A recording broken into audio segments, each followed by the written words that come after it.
നിരന്തരം മയക്കുമരുന്ന് കച്ചവടം നടത്തുകയും മയക്കുമരുന്ന് കേസുകളിൽ അറസ്റ്റിലാവുന്നവരെ സഹായിക്കുകയും ചെയ്തതിന് ഇരിങ്ങാലക്കുട നടവരമ്പ് കല്ലംകുന്ന് സ്വദേശി ചിറയിൽ വീട്ടിൽ ദീപകിനെ തൃശൂർ റൂറൽ പോലീസ് അറസ്റ്റ് ചെയ്തു.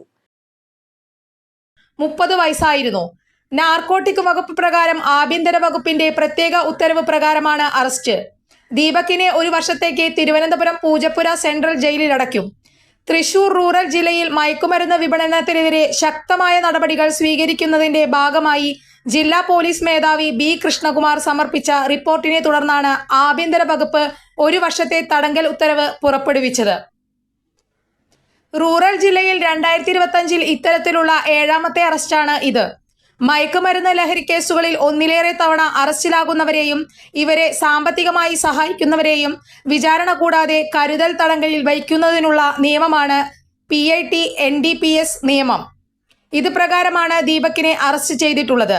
അന്യസംസ്ഥാനങ്ങളിൽ നിന്ന് നിരോധിത കഞ്ചാവും മറ്റ് രാസലഹരികളും എത്തിച്ച് ചില്ലറ വിൽപ്പന നടത്തുന്നയാളാണ് Deepak.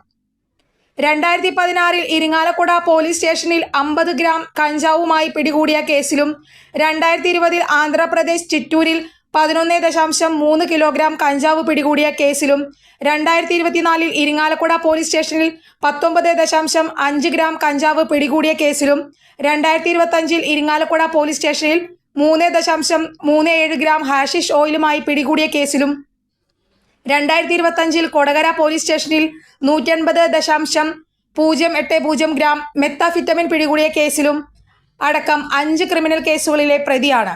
Kodakara police inspector PK Das, ASI Jyothilakshmi, CPO Sanoj എന്നിവരുടെ നേതൃത്വത്തിലാണ് അറസ്റ്റ് നടപടികൾക്ക് നേതൃത്വം നൽകിയത്.